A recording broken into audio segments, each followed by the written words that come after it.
Burundi bisaba u Rwanda bitarahera imipaka y'u Burundi n'u Rwanda izoguma yugaye vyashikirijwe n'umunyamabanga mukuru mugambwe CNDD-FDD Réverien Ndikuriyo mu kiganiro yahaye abanditsi n'abamenyesha makuru kuri uyu wa gatanu igenekerezo rya 3 Nzero mu mwaka wa 2025 imakamba. Ingingo zifatwa kugira ngo igihugu gitorera umuti ibibazo biba bihari. Igihugu cy'u Rwanda niyo kibaye kandi kizokwama ari igihugu kibanyi cy'u Burundi imyaka myinshi n'imyaka zazo tukiri kwisi. Mugabo uko umuntu agenda araba ajya no hino. Itariki 14 bayibabwiye twari mu gihugu ca Tanzania aho Kigoma.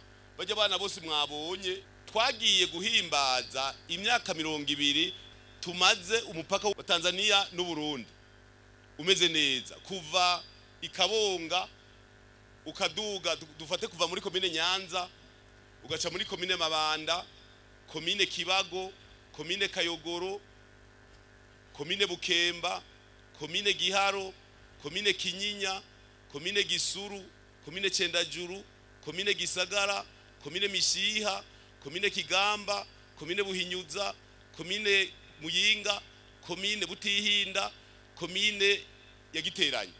Hose atekanye ibirometero birenga amajanani. Ata muntu numwe ahungabanya u Burundi aciye kuri umupaka.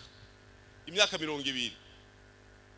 Ico gikorwa twagitanguje mu 2004 igenerwa amatari y'intare y'Amakamba muri Tanzania hatwara umukoloneli yitwa Mbehoho nawe nyene yari yashitse ngaho.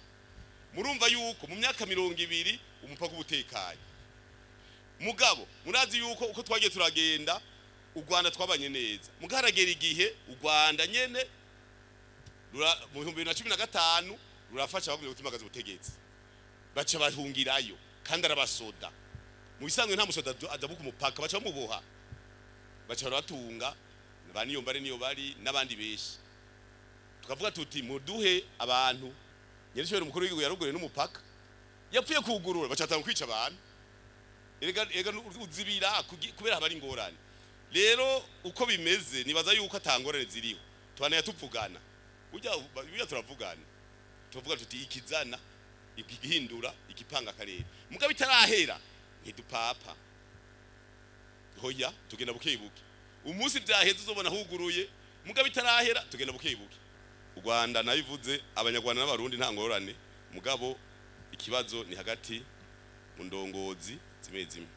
Nayo ku kibazo yabajijwe ko hamwe iprona yotsinda CNDD-FDD mu matora twimirije ya 2025 ko bazemera gutanga ubutegetsi, umunyamabanga mukuru avuga ko ubutsinze amatora kari we atwara. Muri ico kiganiro kandi yatanze umuco ku kibazo kijanye nuko azosubira kwitoza mu kurongora umugambwe CNDD-FDD na nyaburya ikiringo ciwe kiriko kirarangira, aho yaciye amenyesha ko muri CNDD-FDD atawipangira.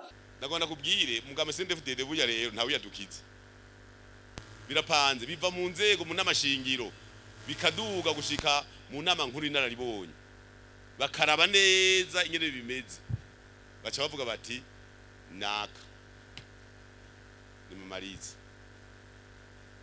Nta kinya nta mpuhwe nta kiyo pole pole. Bavuze bati tubandanye urabandanye. Bavuze bati je impande ucuje impande. Nico gituma ngaha turi ngaha. Tuko turategura benshi bazodusubirira. Aha turategura kwa kuti uwo labanaka arashobora kuba umunyamanga mukuru. Turabitegekanya kuko biri no mwiragi rya sogokuru yavuga ati ume wese ategure uzomusubirira kugira ngo ishene nticike tugwe dupanga karere neza. Kubijanye n'abadatanga makori n'abajya ibiturire, umunyamabanga mukuru wa CNDD-FDD Réverien Ndikuriyo avuga ko iyo umugumyabanga yafashwe bamusubiza kwituta bakamugorora bikenewe. Yarangije ikiganiro yifuriza abarundi umwaka mushasha mwiza ugukora. Mumenya ko imbere y'ikiganiro hatanguye defile ndende y'imbonerakure yabereye ku kibuga nkuru nziza Peace Park Complex Stadium. Radio Television RTBB Nijwe Giza Uruhigiza